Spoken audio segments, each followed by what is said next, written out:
welcome, Liz. I'm so excited you are here and we can finally do this. So why don't you tell people a little bit about yourself, how many kids you have, that kind of stuff. Okay, yeah. My name is Liz Boyd, and I have 8 kiddos that we have hodgepodge, homeschooled, co-op schooled, a little bit of Christian schooling in there too, from the private school here. And I am married to a very wonderful biology teacher. Yes. Husband, Will. We've lived here in Moscow for 20 years. Awesome, yeah. Yeah, we moved out here. I was pregnant with our first. Okay. And we just kind of left everything we knew and the East Coast behind. And we're kind of like modern day, I don't know. Hippies. You're hippies. We were. We really were. We really were. Yeah. The story where you're telling me that you were living in the bus selling fajitas at the concert. It's true. Yeah, we brought our VW out to the gorge and sold fajitas at Dave Matthews and some other stuff before. It was just great. Okay, and then so you have 8 kids. What are their ages? Yeah, so I have a 19-year-old all the way down to a 2-year-old. Yeah. So every 2 years or so in between there. We had a bonus baby at the end. And the majority are teenagers. Yeah. You have, like, less I have 4 and 4. Yeah. Right now. Yeah. So 4 teenagers, 2 guys out of the home. And 2 girls and 6 boys. Yes. Yes. We had 5 boys first. Yeah. And then God was so kind to us. It gave us 2 little girls. Yep. And then we thought we were done, and we weren't. Yeah.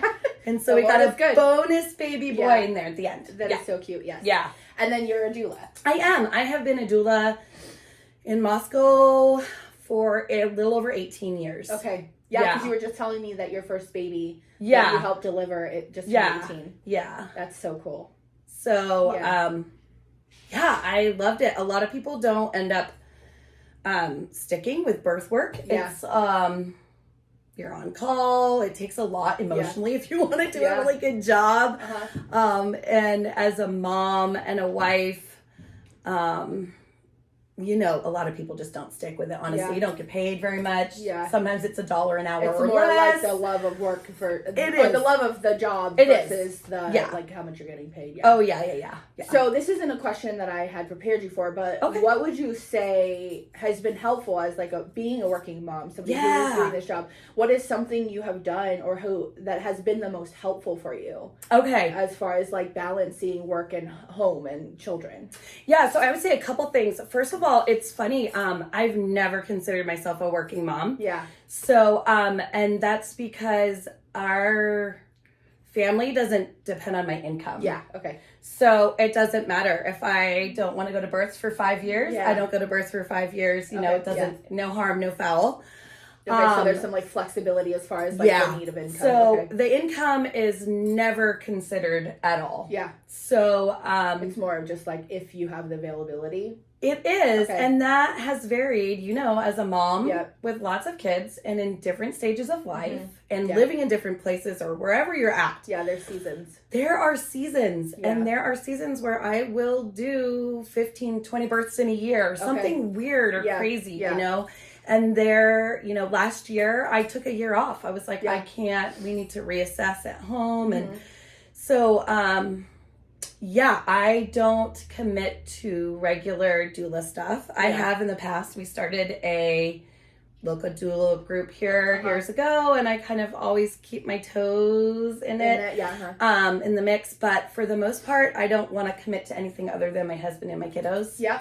So, like that's the greatest priority because that's our first ministry. Yeah, it is. And so I would say my husband, though, is super encouraging. Yeah. He'll be like, just do it. Like, I will stand behind you. We'll figure it out. Like, you need this little piece of, like, the way God made you. This is some way. Like the little hobby that... It is. Yeah. It's like God made you to take dominion in this way. Yeah. I can't see it go to waste. Go do it. So the kids and my husband rally behind me. That's great. Yeah. But with him being a teacher, summers...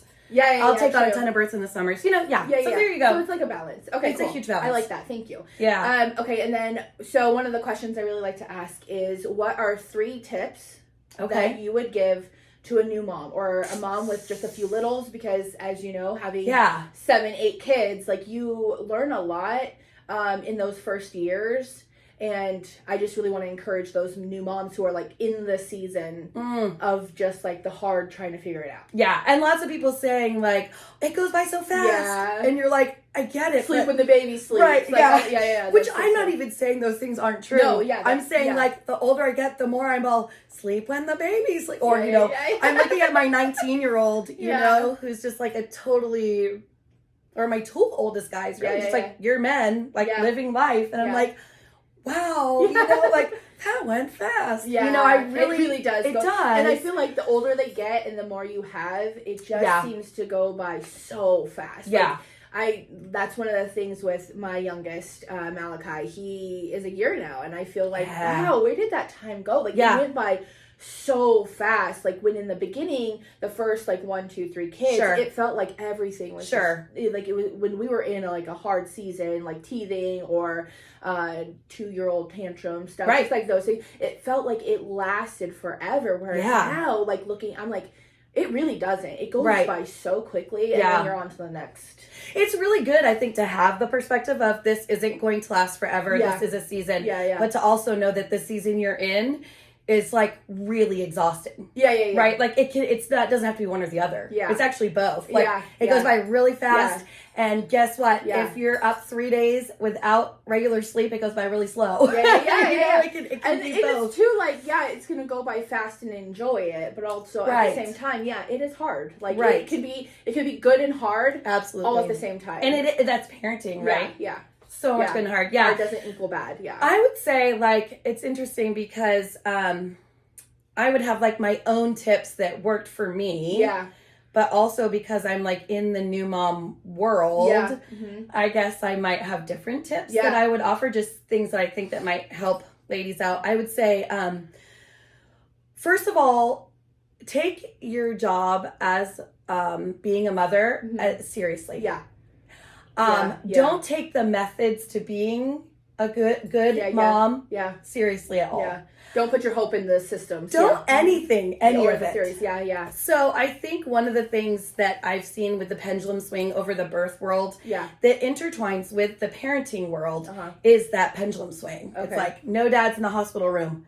Dad, you're the coach. Birth this baby. And then now it feels like we're somewhere in between where it's like, maybe I need like a doula. Maybe maybe dad doesn't know how to. Because things like systems or theories or what is the word I'm looking for? Like a method. That's what I'm looking for. Like the method of whatever, whether it's sleep training, whether it's dealing with potty training, teething, getting all of these things. Like if we're putting our hope in that system or in that method, then we're really going to fall short and feel frustrated because not every child reacts to every method and the same, and you have to figure out what works for that child and what works for you. Like if you know you are not the type of mom that can listen to your baby cry it out, then that shouldn't be the system. Just because somebody says this is the best way or there's research to back that this is a great method or way to do it, if you know that you cannot do it and that's not something that your heart can handle, then like, don't do it. Don't force yourself to do something that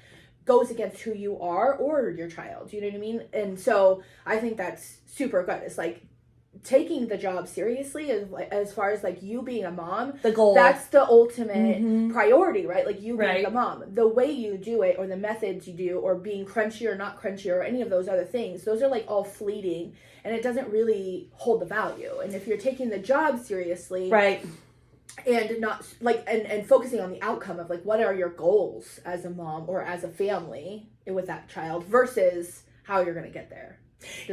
Absolutely. And I think that over time you realize with more children or as you get older that the same, we're on the same narrow path. We all have the same goal in mind, and there are like 10 different lanes in which to get there. And so I think it's really a place where new moms can be overwhelmed with information, doubt themselves. And I think well-meaning people, really well-meaning, wanting to give advice about what works for them. So I would say find someone who doesn't care about the method, but that cares about the principle, that you can talk to, you can go to and say, hey, I'm actually having a hard time sleeping, you know, or I'm really having a hard time with this. And they're not going to tell you, like, here's the 3 easy steps. because like somebody who can coach you and not on the method, right? Like absolutely. Like, so something I'm in the works of doing is being a mom coach. So something more of just like on the team of mom versus the method of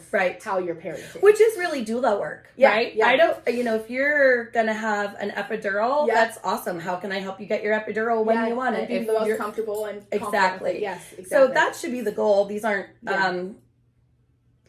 they're not moral issues at all. They're methods, not moral issues. So I would say keep focused with that. Also, when you get entangled into that, because as moms, we get entangled into, is this a moral issue? Is this a method issue? Yeah. Talk to your husband. Mm-hmm. Don't start having conversation with yourself about this and friends and internet researching. Not that any of those things in and of themselves are bad, but I can't tell you how many times I've looked at my husband and been like, this and this and this, and him say, I think you're just done with nursing. Yeah, like, I think you need to just like it's wean. So clear. The answer is so clearly in front of you. Yes. Yeah, but you're just so I don't know if it's an unwillingness to see or inability or just the inability to see because we're so, like you said, inundated with information and concepts and all of this stuff, and we feel the pressure of other moms, of family members, whatever, and so we have this sense of like we have to perform, we have to be a certain way, versus where our husbands are like, listen, I'm at the best interest of you and our child, 100%. Yeah, you know what I mean? And it's like, hey, I don't know if you're realizing this, but like maybe it's just time for you to just be done nursing. Maybe that's the answer to it. Instead of this force and pressure and mom guilt and all of the other stuff that you're dealing with, how about we just lay this to the side? How about we be done in this season? Yeah, and I would say that kind of leads me into my second or one of my second tips. Yeah. Which would be that we're created physical and spiritual. Yeah. So I remember with my 8th, like I should know better, right? Yeah. No. So with my 8th, and I am like probably newly postpartum, and we've like, I had health issues the year before, like just things were just kind of like all over the place. Hectic, just hectic. And I remember one evening just like throwing a temper tantrum, and I don't know that I was saying these things out loud. I was thinking my temper tantrum, and I'm like cleaning the house. Yeah. Because I'm like, cleaning. What did I what? Yes, yeah. And and I remember like, and my husband comes home, and I remember him just like looking at me. Probably he wanted to laugh. Yeah. I mean, I probably was in such a tizzy over just absolutely so nothing, and just looked like some I Love Lucy moment. And he walks in the door, and I'm like, you just have no idea how terrible everything is, you know? And, my life is falling apart. My whole life is falling apart. The only thing I could do right now is to sort socks. Yeah. I hope you're happy. You know? And he's like, comes in, and he really looked at me and was like, you're not helpful here. You should go to the mall. You know, it was something along the lines of like, not being condescending. Not at all trying to be dismissive, but like, this is like obviously not fruitful. Yeah. So, and like you're doing more harm. Like you think that you're actually being helpful. Not at all. But your attitude and where you are emotionally is just not doing any You need a nap. Like you need a nap. Snack. Your physical. Take a nap. Your spiritual. Exactly. Like your blood sugar's really low. You haven't slept in however many nights. Maybe you're breastfeeding. You've got toddlers. Or new baby. Like you're just up every 2 hours. You think everything is terrible, and really, you know, if you just go through Starbucks and grab yourself a cup of coffee, just strap the kids in, and hit the road. Everyone's safe in their car seats. If they're crying at home, they might be crying in the car. Yeah. Get a coffee. Yep. Turn on some music. Some cake pops. Eat a cake pop. Yeah. And life, all of a sudden, you're like, everything turns out. Your perspective has changed. Like a few days leading up to your menstrual cycle, right? It's very similar. It's the like you're irrational, and then turns out it shows up, and you're like, that makes sense. Yes. Now I know why I was crazy. Prepare for that. Yeah. But it happens like that in your motherhood. You know, there will be things that happen, and hormones are involved, or lack of sleep is involved. Totally. You're hungry. Yeah. Whatever the situation is, and it's like.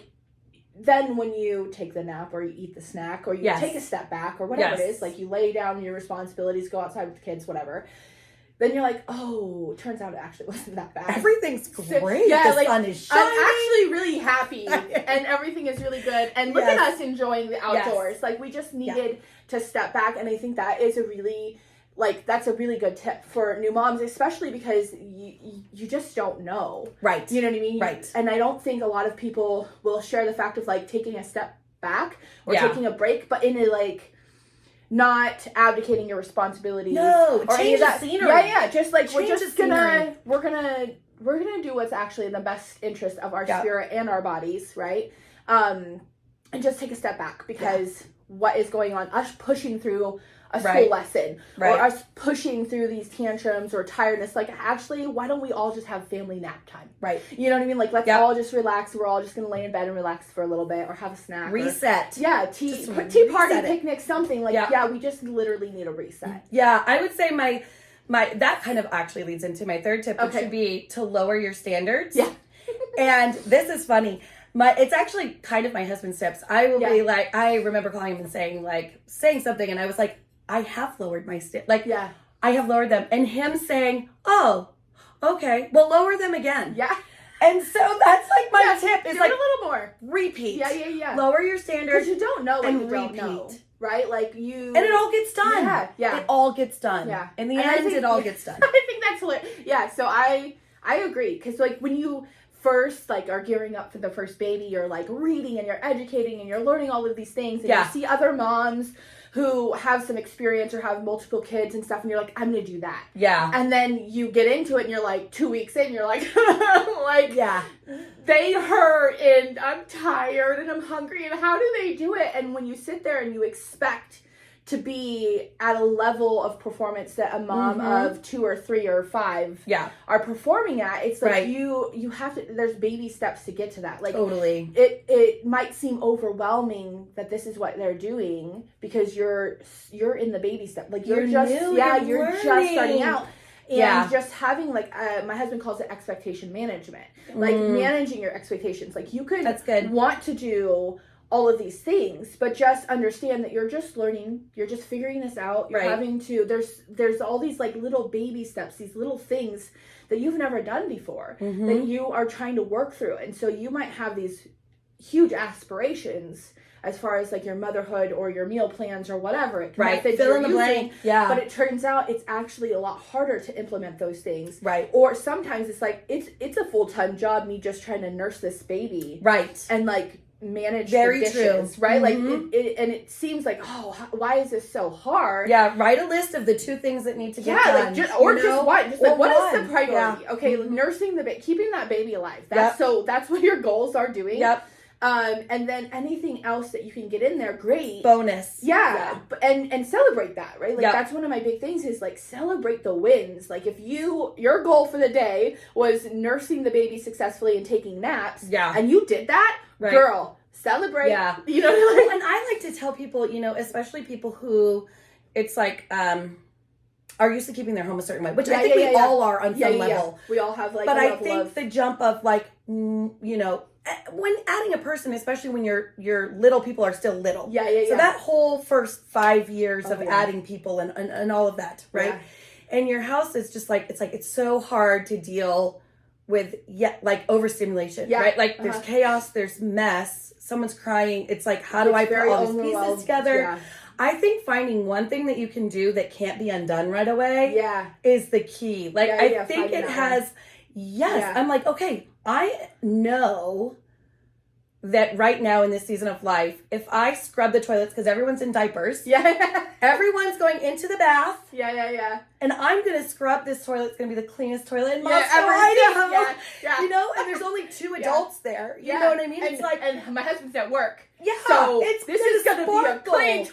It's like, do that, and then you can just look at it and smile, and then maybe the next day it's the sink, or maybe the next day it's and it you know, just think, like, what is one thing? I don't know. I kind of feel that way about mowing the lawn. It feels like I feel so accomplished. That'll last for like a week. It lasts like a week. I feel like nothing in my life lasts a week. And it's so funny too, because I've seen a few people. There's one lady that I follow. They have a ride-on lawnmower, and she's like, "This is the best part of my week. Yes, like I get to go out there. I have my podcast in, and I'm on the lawn." And she just had her 8th baby. Yeah, like, she's pregnant on the thing, and I was like, I get that so much because it's like, one, yes, it's something that you're doing that's productive. Right. It's not going to get undone, but it's also like quiet. It is. And you're just out doing it. It's wonderful. And it's like fun. It's wonderful. Like a ride-on mower. My husband is continuously ashamed of his wife being uber pregnant. Yeah. Pushing the mower.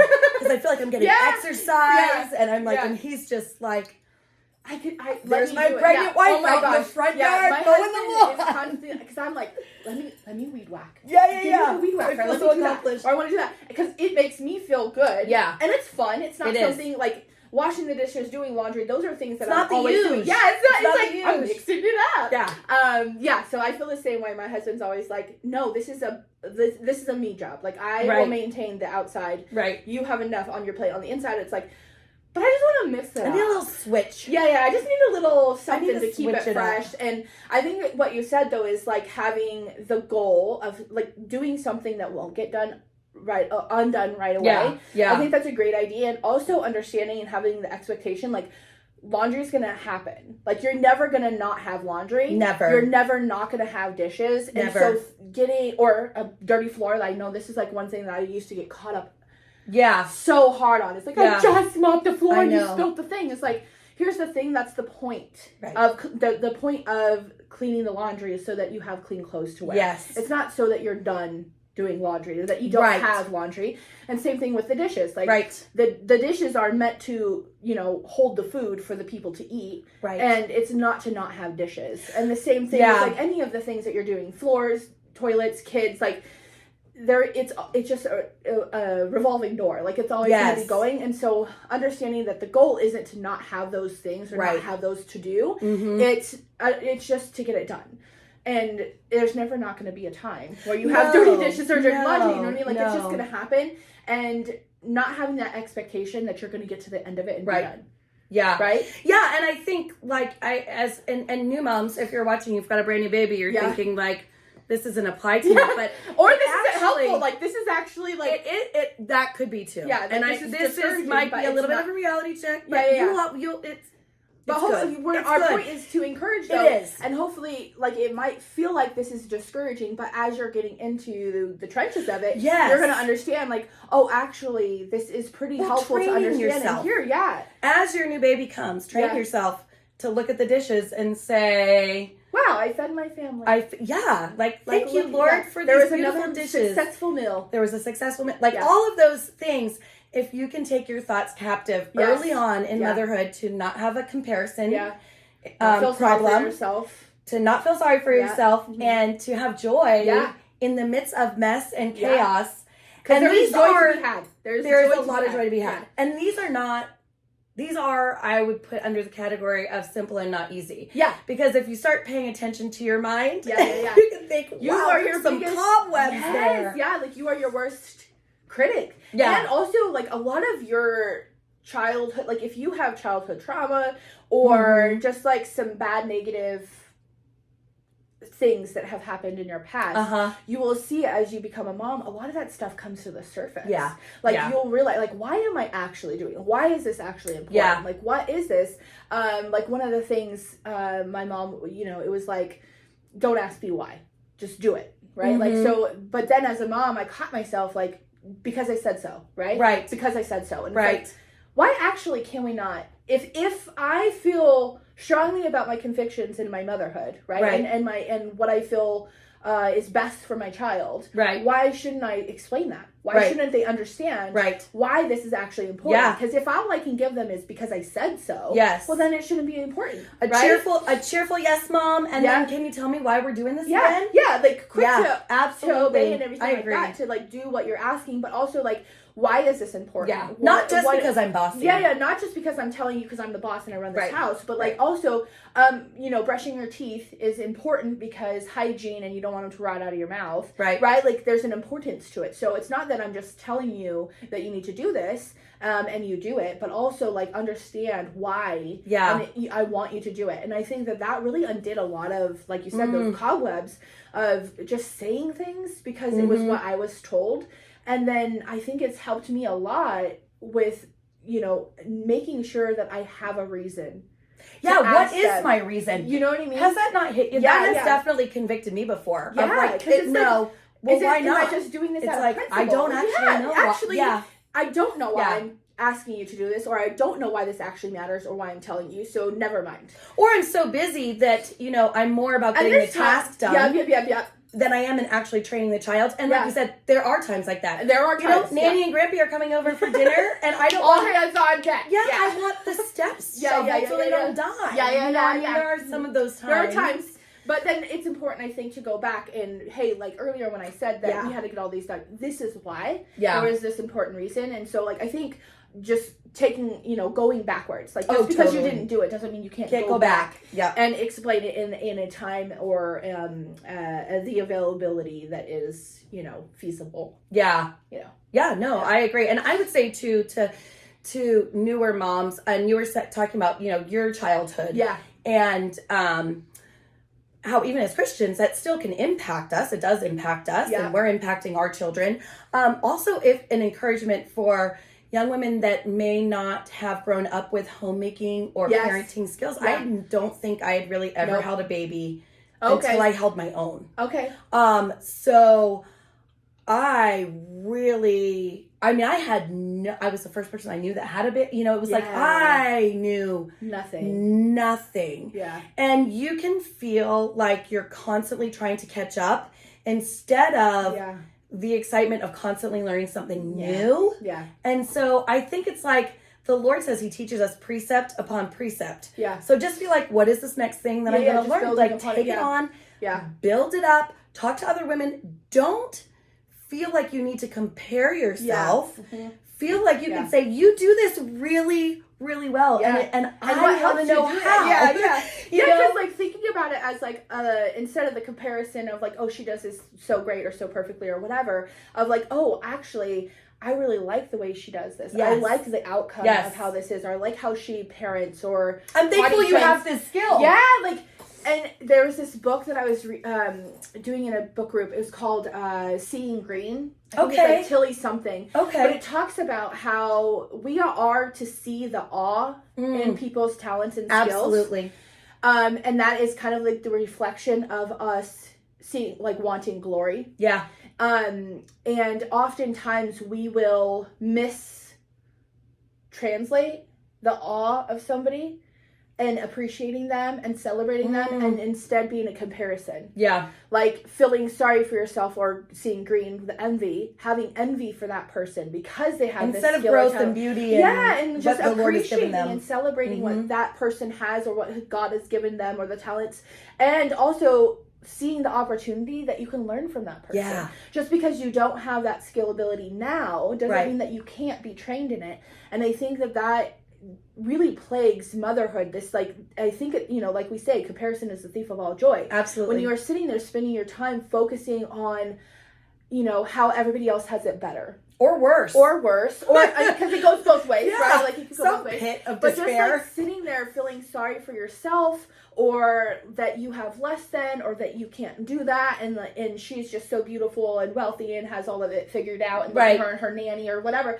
Like, we don't know what's going on in the inside of their home, right? We don't know what's going on in their hearts. We don't know what's going on in their marriage or any of those things. So it should be like, oh, wow, like, good for her. Yeah. I am so glad that she has a nanny to help her out. Like, that is a big thing. And I can understand as a mom who has a lot going on, like, that would be so helpful. Like, good for her. So I think, like you said, instead of comparison. Oh my gosh. Yeah, comparing. Instead of focusing on the comparing, just having that awe for that person, and then wanting to learn from. Like, if it's something that you appreciate, that's a mentor that you should have. And don't hold back the gifts that God has given you. Yeah. We were given our gifts to share them with the body. To edify, yeah. So don't necessarily talk about how great your gift is. Yeah. You know, humbly say, I will show you how I've done this, and I want to know. And it goes both ways. Don't be afraid to ask. Yes, other absolutely. moms, because like for me, I can only speak for myself and other women that I know. It's like, oh, I will gladly give you all of my wisdom and experience. Like anything that I can give you to help you out in your journey, to cut off some of that like struggle, or to lessen the time frame that you have to get to this experience, or whatever it is, right? Like if I can help you as far as a new mom goes, like if I can sit there and help you, give you like some advice or tips to make nursing a baby easier, I am happy to give you those things. Or if there's something that I've learned in 8-year-olds that'll help you survive that time frame, then I will be happy to give it to you. So it's not just like, it's a two-edged thing where like, no, don't hold back your gifts and your talents and skills. And also don't be afraid to ask others to like help and share their talents and gifts. Well, and I think this is another area where sometimes I'll think that we need to focus on something, and new moms will feel this way. Like, I really need to focus on this one thing. And maybe it is a sleep training issue. Maybe it is a feeding issue. Maybe, you know, as the baby's getting older, it's a cloth diaper or whatever, you know, whatever those things are, I think is a good place, like I was saying before, to kind of go back and ask your husband, is this even a priority? Do we care about this at all?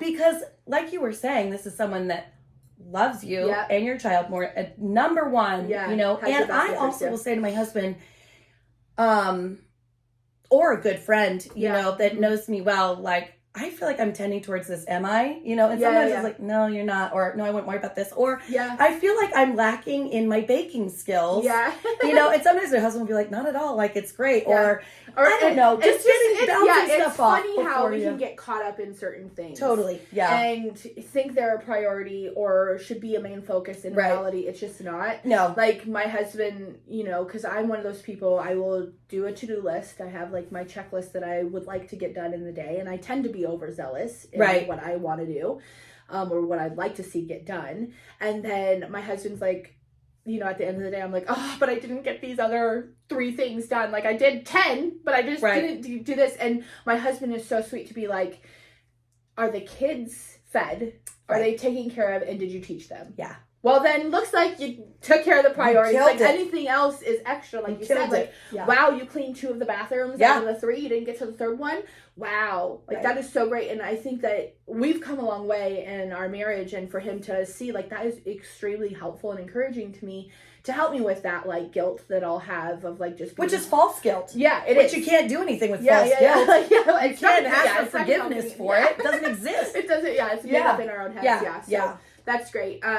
So what is something that you would say simplifies things for you? Or what do you implement that keeps things simple in your home or in motherhood for you? Okay, so I would say that when I need to simplify, it is usually one of 2 reasons. It's either an external reason. I have had multiple health issues, and there's, you know, that choice of, like, simplifying has not been made by me. This is what our life is like right now. And for you, maybe like your husband not working away from home. You know, being in the military, these are circumstantial. Circumstantial things where, you know, this is just not the ideal anymore. It's unachievable. It's totally unachievable. And it's just going to be a disaster. And do just more damage than good. So I have, for a very long time, throughout my daily scheduling of just, you know, getting school done and our routines, I've always had a secondary list of days where I am sick. I have morning sickness. I am on bed rest. I have had medical treatment. There's something going on. And you're not able to we can't operate at your best. And maybe it'll be a day, maybe it'll be a week, maybe it will be 3 months. You know how it is as a mom, right? So I would say, so I have a list of what that day would look like for me. That will look different for you. So having just like a list of like the basics. This is like second this schedule. is the idea ideal schedule. This is what our normal schedule. Yeah. And then this is like the crisis. So the crisis schedule has things like, I have tips for that. Yeah. So I have snack packs that I make up ahead of time. Okay. So that everyone can open the bottom drawer and grab a snack. Yeah. And a juice box from the fridge during snack time. They can, I've set all of it up. Instead of having to prepare the snacks. So I have some tricks that I have found that I need to do.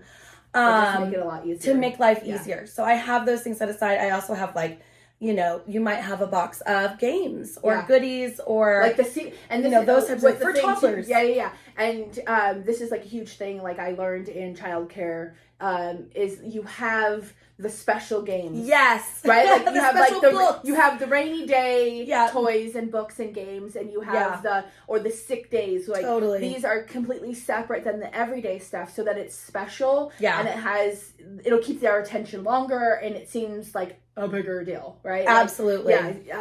We do that. Like for bad homeschool days or something like that, we have certain things that we'll pull out. Yes. And that I learned during my time in childcare, where I was like, oh yeah, there's a separate set of things that are more interesting. Like the same thing with our church bag. Yes. There are certain things in the church bag that are only brought out for a church, so that it holds their attention, is more interesting. It's not something that they're using on a daily basis. Yeah, and I would say, like, for moms that are new moms, and maybe you're pregnant and you're dealing with morning sickness because you are a mom when you're pregnant, you know, it's just in a different way. Yeah. Or for right after baby comes, making yourself the snack packs, having a friend, people want to help, have a friend make up snack packs for you.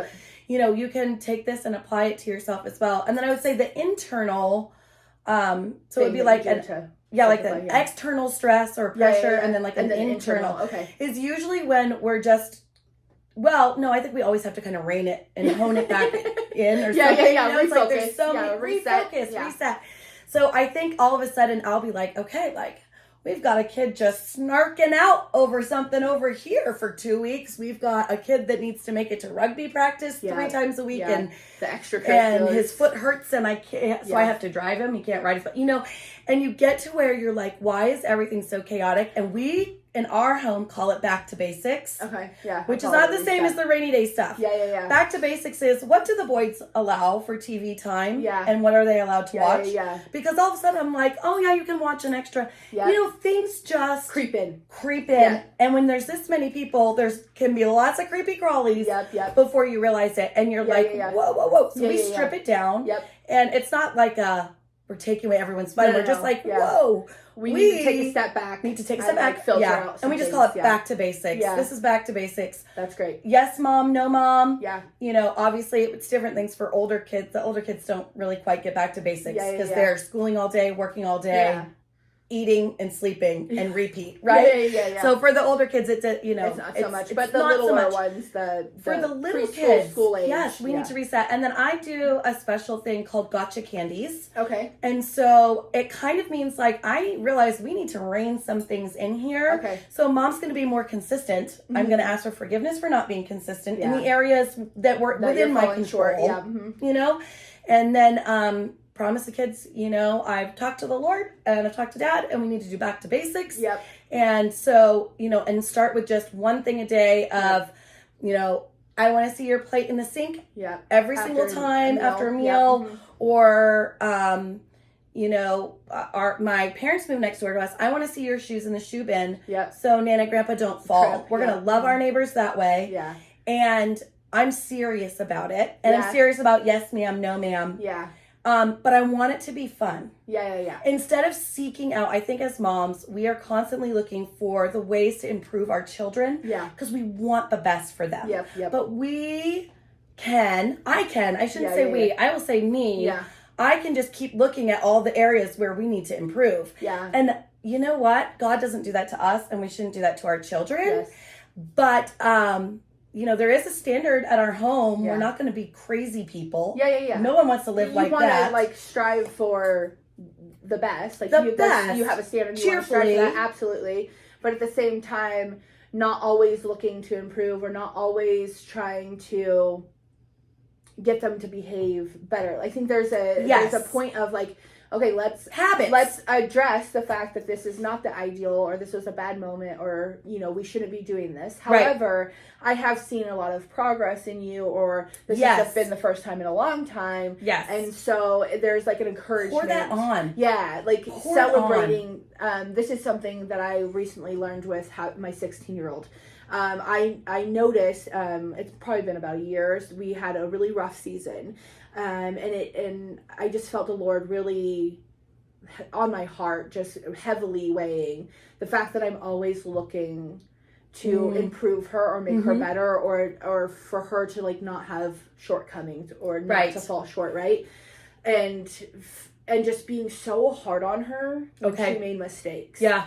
And I think that was doing more harm than good. Like, not only for her, but like in our relationship, it really like caused a divide there. And one day my husband had brought that up of like, hey, maybe you shouldn't just be so quick to correct her in that situation, but like acknowledge how far she's come and the good choices that she's made, or just really shining light and like loving her in the progress that she's making. You know I think that is, it's been huge. It's been a huge thing. Like, it changes hearts. It really does. Yeah. And her knowing like, hey, I have your best interest at heart, and I love you and I want what's best for you. But at the same time, I do understand that you are not perfect, and you're learning, and you're only 16. Yeah. Like, there's a lot to learn. Like, that girl is way better than I ever was at 16, right? Like, isn't God kind? So good. Yeah. And I can sit here and look back at like, oh my gosh, like she is just such a light and a gift, and she is just the sweetest, most loving little thing. And she is really great. And but yes, she has shortcomings and she has faults, and there's things that she messes up. She's a person because she's a human, and we all fall short, right? But at the same time, just really being like, hey, look, like, remember where we were last year? Like, look at how far we've come. And like, this wasn't a great decision. Or, hey, the way you just talked to me right there, like, that wasn't great. But I love you and I forgive you, and like, let's move on. Yeah. And I think it really, the mom can really, especially when there's a lot of little ones. Yeah. You can really set the tone. Exactly. You do set the tone. You do. Not you can. No, you actually you do. absolutely do. And you I can think be intentional or unintentional, the but tone you set the tone. Yes. Yeah. And I think the gotcha candies for little kids do that. It's like, I gotcha. So I'm guessing, so we do marbles for the fruit of the spirit. Yeah. So this is completely separate from doing your daily chores or... No, extra. Yeah. This is extra. This is just when So we do a marble system. Yeah. So they get a marble for every time. Because mine are a little bit older. The little ones, I give them marbles, but I'll usually... We've done both. I'll give them like chocolate chips. Yeah, we've done both. Chocolate chips like, for that instant reward. Instant gratification. Because like for them, they're 2 and 3. Like they need not going to remember. Yeah. We need to we need to like bless them in that moment to help encourage them. But for my older kids, we'll do marbles. Yeah. And then the first person to fill their jar gets like a special thing. Like, you know, I'll take them out to lunch, we'll go to the movies, but it's usually a one-on-one, and they can pick a parent. So this is one way to really reinforce those, you know, extra things like you're talking about, of just those fruit of the spirits, like showing patience or kindness or love towards their siblings, their parents, being quick to obey, like any of those things. It's we give them that little reward, and then it also is blessing them as far as like having special bonding time with whatever parent that they choose, doing something that they enjoy, versus just like, hey, we're all going to go out to eat. That might not be something that particular child would like to do. Like, I have one who would like, she would just be like, let's go get our nails done and eat. Like, let's go get snacks or ice cream or something, where my son would be like, let's go to the movies, or you know what I mean, where it's like, so it really just, you know, meets them where they're at and really loves them and rewards them for the hard stuff that they're doing. And I saw you. Yeah. I recognition of, like, and it changes my heart. I can tell. Yeah. There are times, and I was thinking just a few weeks ago when I got a whole bunch of gotcha candies, I was like, it's me. It changes my attitude.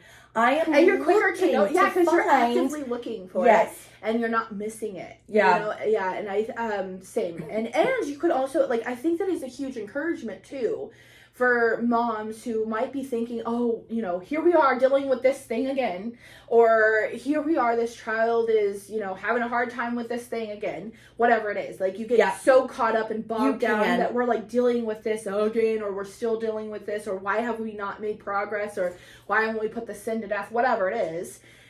But when you're sitting there actively looking for it and you're seeing, oh, actually, it's been, you know, so many days since we've actually had to have this conversation. Or, you know, we went this whole day without him speaking badly to his siblings. I caught you talking sweet. Like, I caught you doing what you were supposed to do in that moment. Yeah.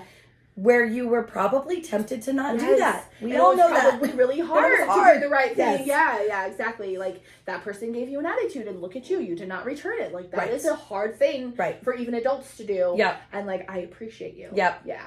That's great. I love those. Okay, great tips. And then, there was the other thing we were talking about as far as, like, skills and talents that other moms have. And instead of comparing, like, we can learn. So what is one thing as a mom that you would like to learn, or you're in the process of learning? Oh, yeah. Well, I would say I am definitely learning about raising girls. Yeah. I think I'm starting from ground zero. Yeah. I know all children are different. Yes. I know that each child is different. But I am in the throes of what it feels like parenting 2.0. Yeah. Like, so we had 5 boys in, I don't even know, 8 years, 9 years, something like that. They're pretty close. And so I really... So you have your 2 girls. And then we had 2 girls next to each other. And how old are they right now? They are 6 and 8 right now, the girls are. Yeah.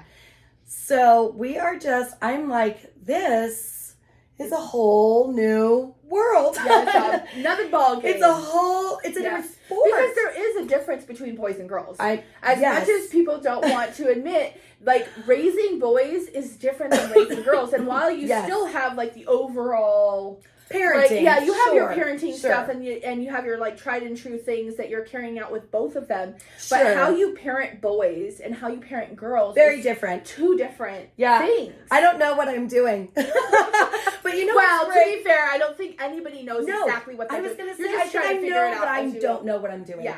And it's a really good huge place thing to be. Yeah, I was going to say, it's a big thing to admit. Like, actually, I don't know what, and not in the sense of, like, you don't have any experience or understanding or goals. Any of those things. Or goals. Like, where we're headed. You know what you're doing. Yeah. But literally, you are having to figure it out as you go. Absolutely. And it feels like once you get something figured out, yes, there's something new to learn. And so while you're gaining understanding, but every child is different. Yes. And then different struggles, different strong suits, right? So it's all like of it. You're learning how to parent one child in one season at a time.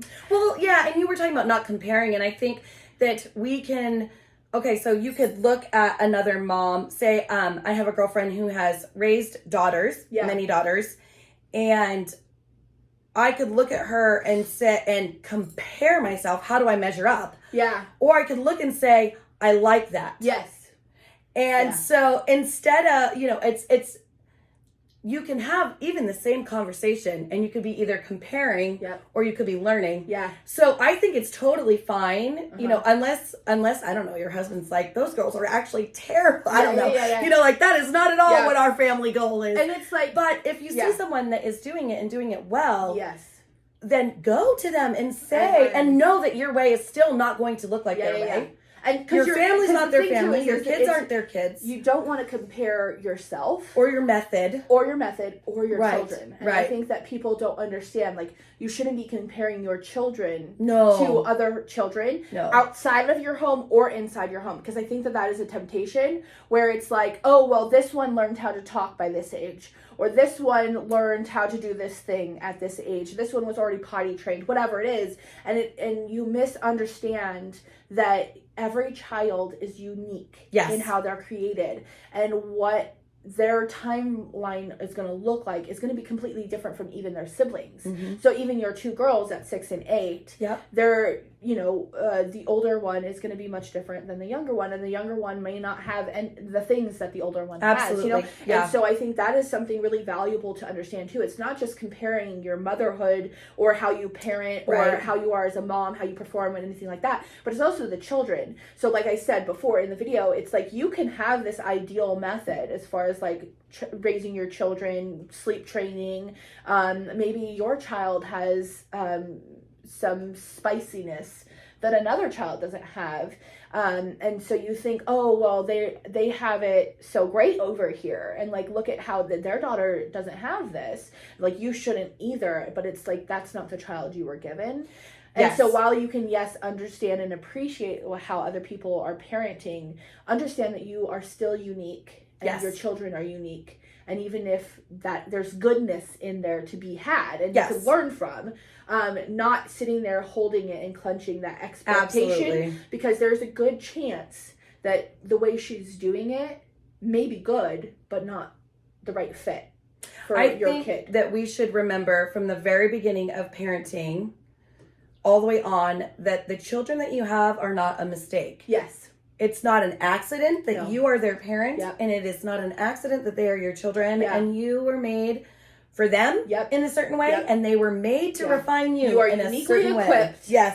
to parent your children, and you, like, God is very diligent, and he's very specific. Mistakes. Like, he doesn't make any mistakes. No mistakes. And the way he created you and the way he created them is for the perfect purpose. Yeah, absolutely. And so feeling like you're falling short or you're less than or you don't have what it takes is just untrue. It's just a lie from the devil. Right. And just because you implement certain things doesn't mean it's going to work, and that doesn't mean there's anything wrong with you or your children. And not relying on yourself, knowing that you, I guess at the end of the day, you don't really have anything unless it's been given to you from God. Yeah.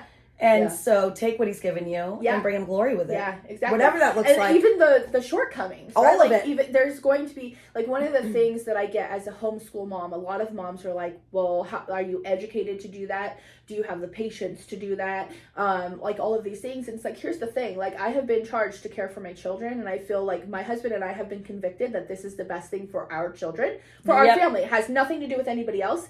This is not something that I think everybody should do. Of course. Right? Like, each family is convicted upon their conviction. Like, it's their stuff, right? Like, I'm not going to push my stuff on you, and you shouldn't, vice versa. Absolutely. But this is something that we feel very strongly in. Do I have enough patience? Absolutely not. No. But I have grown. Ever. Yeah. I don't think you'll ever have, enough? right? Like, it's one of those things that it never feels like you have enough patience. Right. It never feels like you have enough education or knowledge. And it never feels like you have enough money. Right. Like, it always feels like you can grow in these things. And that's kind of the point. We're dependent on God. Yeah. To do all of it. So it's like, He has it all. No, I don't have the patience, but I'm growing in my patience. Yeah. No, I don't have the financial blessings that I'd like to have, Right. but I'm going to work towards it. Right. And no, I don't have the knowledge, but I know that I have been given what I need to do this. It's the simple trust and obey at the end of the day. Yeah. It's like, of course I fall short. Yep.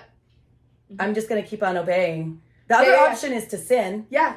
And that's not going to work out. It's either I can just plow along and do my best. Absolutely. And love my children, right? Or I can sit here and feel sorry for myself. Yeah.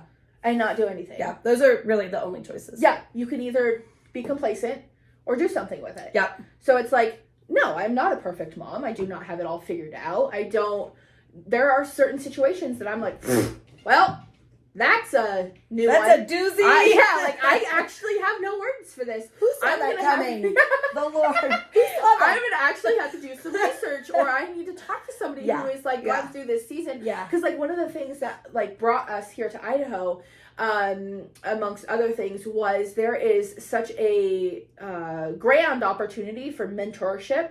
Okay. And because we were coming into a new season of teenagers. Okay. Right? And it's like, at the church we were at, we were literally the oldest. Like, our children were the oldest. Yeah. We're one of the largest. Yeah. And it's just different. It's not like I couldn't learn from them and everything like that. But there wasn't anybody who was parenting or had parent teenagers that were like in the thick of it or just barely out of the thick of it. Because there was like grown moms that were like way out of the season, like their children were completely grown, where I just think that you just you don't really remember, like you remember, but I feel like God is good, like with labor, right? Like the moment you give birth, you're like, yeah, I could do that again, right? Yes, that wasn't that bad. Sign me up. You quickly forget about the hardships, and so there was that where it was like there were so many kids our age and even above, where it was like, this is going to be a great opportunity for me to learn that, one, my teenagers are completely normal, right? Like my child is normal. Like these are normal things that are happening, because we're first generation Christians. Raising the second generation. And there's just a lot that you just don't know or don't understand because you had never seen it played out, and you were raised that way, right? So you don't really know, is this normal? Is this something that happens? Like, is this a typical situation? Like, is this a sin issue, or is this just like teenage development, right? Like, should I be concerned? Or both. Or both. It's usually both. But no, you're right. But is this something that I need to be concerned in, and like, not that I wouldn't actively put into it, but you get, like, is this something that is super concerning? Right. Or is this something that's just developmental that we'll get through? My husband has helped me a lot with that with the boys. Yeah. Because I'm because I don't get them. Yeah. You know, and my husband is like, a great resource with my son. Yeah, I'm like, he's like, oh, actually not a big deal. Yeah. And I'm like, really? That's not okay. Okay. I'm trusting you. Exactly. I'm like, never been there. If that's a boy thing. That's a boy thing. Yeah, exactly. I do the same thing. My son, he's 12 now, and there's just like more. Yeah. He's coming out into more of like that boy stuff, and the things that I'm dealing with now that I'm like, I don't know who you're talking to. Yeah. Like that. You forgot who you were talking to. I think you misunderstand who I am. Where there's those thoughts in my head. I mean, I don't say them out loud, but I'll just kind of look at him like, are we doing this right now? Yeah. And talking to my husband, he's like, it's the man up thing, man. Right. Like, he's just coming into his own, and he needs to learn there's a time and a place. Yeah. And like, you can't speak to your mother that way. Right. But there are things that, like, it's normal. We call raising boys for moms is man up and man down. Yeah. It's all day, constantly, like, you know, and I do pretty much the same thing with the girls. You know, it's like, toughen up, you know, we're good, everything's fine, carry on, and also simmer down, you know, but with the boys, it's just very obvious of like, you know, step it up, step down. Like, come on. Some courage. But also, like, too much courage. Too much. And I think that, too, the difference, we were talking about differences of boys and girls, right? I think there is a difference, too, of, like, boys are super simple. You could literally be like, too much. Yeah. Right? And they're like, okay, I get what you're saying. All right. Seemed right to me. But okay. I get it. And it's fun. Whereas for girls, it's like, hey, so, did you see? Okay, now that you have seen, let's talk about that. Like, it's just much more like, you gotta kind of coax them through. I read into the boys for many years. Yeah. It was like, why? Like, wanting to understand, like, girl. You know, and they're just like, I hit him. Yeah. He had the thing, I hit him. I don't know, we're still fun. This is something we've talked about where, like, boys retaliate right away. Yes. Their span of revenge is a very short 30 seconds. Yeah, max. It's like I'm right away, I'm reacting. Where girls are a slower, more methodical, thought out, evil. Yeah, I just feel like it's just more evil. It's a little trickier, and how they retaliate, and that but that's just the differences. Okay, so. Let's go ahead and move on because we are chatty. I think we covered a lot of questions. Covered it. I know we covered a lot of questions. The only thing I think that I would like to talk about is self-care. Because I have mentioned this before, I get kind of caught up. I'll get on a soapbox about this modern idea of how moms need self-care. Okay. And like the level of self-care that they need to. And I think that there is a misunderstanding. And I think it's leading moms to think and be kind of selfish as far as their self-care. In reality, there are very little things that are the self-care. Right. So what do you do for self-care, or what would you suggest for self-care? Yeah, when you were mentioning self-care, it was funny because the first thing I thought was definitions matter. Yeah.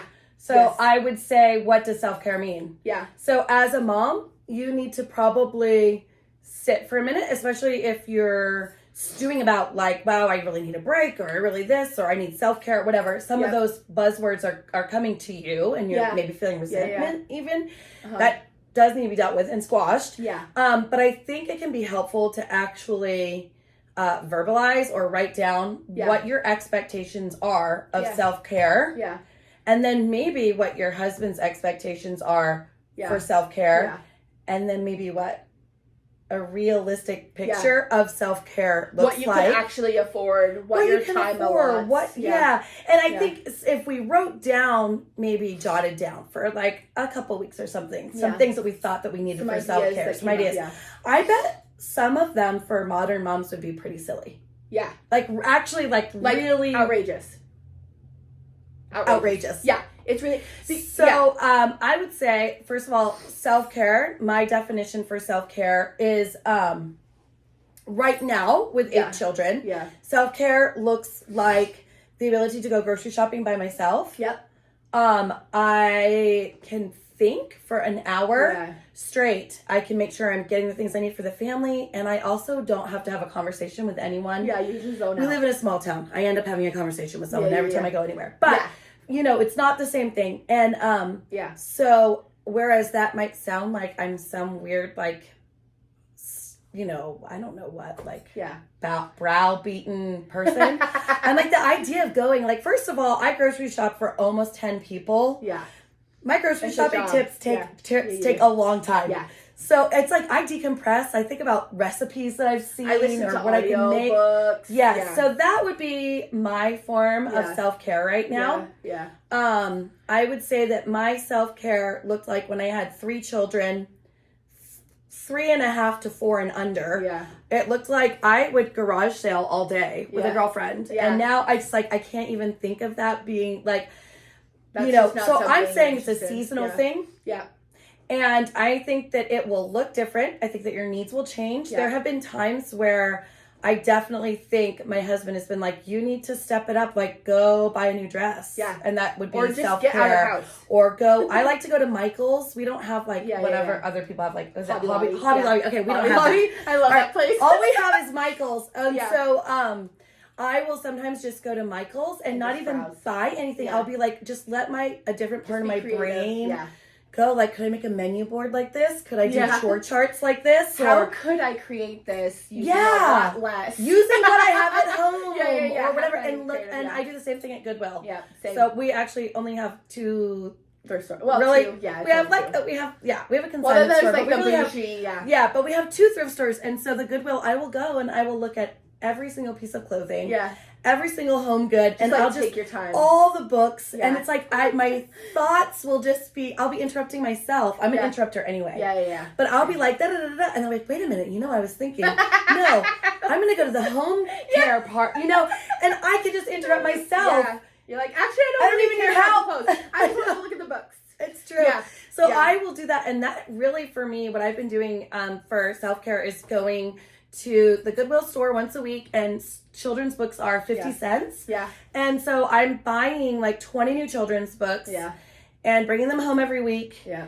But I'm doing whatever I want while I'm out, you know, and sometimes I get my nails done, or because it could be, because my thing is like, it can be a very simple thing. I think that a lot of the times moms are so caught up in losing their identity or who they were before, and not understanding that you're not losing who you were before. You are creating a new person. Like you're becoming a new person. You're changing. Yeah, you're and you should be. Yeah, like you're morphing into a new person.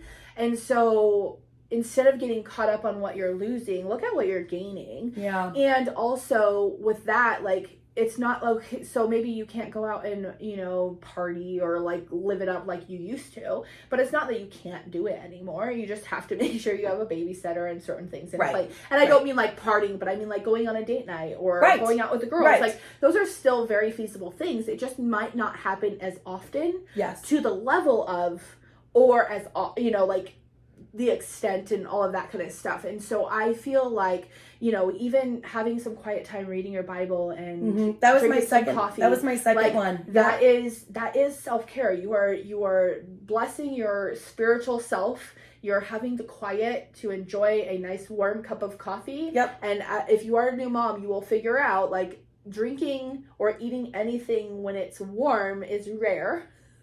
Right? There's a lot of, like you're often reheating your cup of coffee, right? So that could be something simple. Taking a nice long bath at the end of the day when the babies are to bed. Like that could be self-care. It doesn't have to be this extravagant, like going to get your nails done. Maybe you have a friend over and you guys do each other's nails, right? Like there are certain things that you can do that are very small, malleable, like things that don't cost a lot of money, that don't take a lot of effort, like even as far as like date nights, right? You can do indoor date nights. So many at-home date nights we've done. Creative. And if you're not sitting here comparing yourself to everybody else, the society, how modern idea of self-care and these extravagant girls trips and all of this stuff, like I've even felt myself like, oh, I want to go on vacation, like I want to go on a trip. Like, oh my god, it'll be so great, like me and the girls. But it's like, even talking to our friends, like, wouldn't it be cool to just like get a bunch of tubes and go float down the river, just us, right? And maybe like an ice chest of some snacks and some drinks. And like that's not something that we're going to be able to do all the time. But maybe once in the summer, we could all manage to get. I mean, like, how many kids do we have? 13, 18. There's 18 kids. 8 and 7, yeah. So there's 13 kids between us, or the three of our families. And our other families, And so I think we could manage to get one of our older kids or a babysitter to at least give us a few hours that the adults can go out. But that's not something that's realistic and ideal to do. I think also if I can just like reach a little bit or like prod, like I always know in my heart when I hate my life and I feel like I need to escape it versus... It would be really nice to like have a few minutes to meal plan by myself, or I would really just like to go sit and get my nails done. You know what? My back hurts and I want to sit in a chair and have the massage chair massage me. So we have the passes at the pool. I'm like, you know what would be great is if I can go there one day, just for like an hour or two, without the kids, and just sit in the sun, and like tan or read a book. In your heart, I think kind of like so many other things in life, it's not the what activity that you're doing or the time that you're spending, it's the heart behind it. It's 100% and if your heart is to like, I'm actually tired and I think I need to recharge.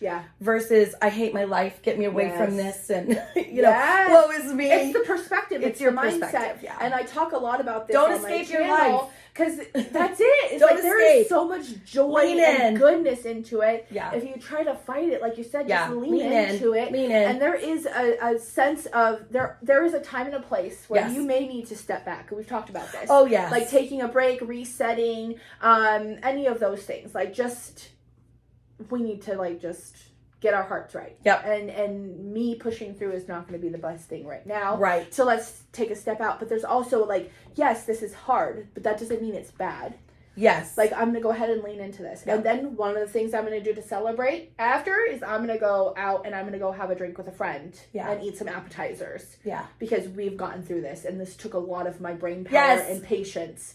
And I'm going to celebrate that with my friend, right? So it's like, it's leaning into it, doing the hard things with a good attitude. And like you said, it's the mindset behind it. If you're sitting there feeling sorry for yourself and you're just sitting here focused and just like your whole mindset is on how hard it is, how bad it is. And usually it's resentment towards the an child. Unthankfulness. It's a pretty icky place to be. Don't stay there. Because like nothing that's good is easy. You know what I mean? Like anything worth having is worth working for. It should be, at least. And the things that come to you easily are not as much appreciated. And you're not as grateful for those things. Well, like maybe next time we can talk about Sabbath what the Sabbath looks like for a mom. So this is one of the things. Because I just saw something. A video. It's my day off. Are you? Yeah. I'm going to do a video coming up. If you I love that idea. Are not subscribed and you are interested in how we get a mom day off, a whole day to not be a mom. I mean, we're still a mom, but we don't have the duties and responsibilities of a mom. Make sure you're subscribed. Yes. Because that video is coming. Because that's that great. Is a huge thing. That is great. I was actually like, I dragged my feet. I was so reluctant and so like hesitant on doing the Sabbath. Observing. Like when Michael was bringing it up and telling us, explaining it all and how he was feeling convicted, I was just like, I don't want to do that. No. Because why? Because I was focused on all of the things that I wouldn't be able to do. Yeah. All of the things that I would be missing out on. Don't you know it's my favorite day to do laundry? Every time that happens to me, I crack up. I know. All of a sudden, I am like, well. Yeah. I mean, not now, but when we first started observing. But I can't do laundry. It's the only laundry day. That's it. I know I'm here for 7 days a week. This is it. You know what? It's the only day I have to do laundry. To sit there and plan my meals. That's it. And to homeschool plan and all this stuff. Like, that's the day that I have. It's the only day. Now that we've been observing for maybe a little bit over 2 years. Okay. I'm like, best day ever! I know. Like, I work hard Saturday up until 6 o'clock. And to make it happen. And then I'm done. And I will see you back Sunday at 6. Yes. I have 24 hours where I'm not responsible to clean a dang thing. Right. And my husband has been a huge guy. Yeah. So we'll talk more if you don't know. And Mondays can be kind of spicy. Oh yeah. Well, we have Mondays can be a little spicy. I will go through this in my video. Sorry. No. I will go through this in my video because we call it Monday reset. Yeah. So there are things that happen on Monday in our schedule and our routines that are different than the rest of the day. Absolutely. Because we have which actually is laundry. Yeah. All of it getting done. I have. If I don't get it done on Saturday, here's the thing. The way we do our Sabbath is we do from like a certain time to a certain time. Same. Right? So we can still do laundry. I'm still doing laundry every day. Yes. It's just not in that 24-hour span. Yeah. So it's like stupid. Anyway, so we do laundry every day. In this house, we have 9 people. Yes. Laundry is... I wake up early on Monday. I usually, when I have my husband home on Saturday, we get focused on chores that can't get done. Yeah. The husband type chores. The extra hands. Yeah. It is. We have like going through storage. Yeah. That garage, kind of outdoors, all that stuff. It's Mondays always. It's a little. Yeah, because Mondays are hard anyways. Yeah. So why sit there and make it work? Make it fresh. So, okay. So I'm excited to talk about this video. Maybe I'll have you back on and we can talk about that. Anytime. Thank you for having me so much. This is so fun. I hope that you got a lot out of this, and I will see you guys in the next one. Bye.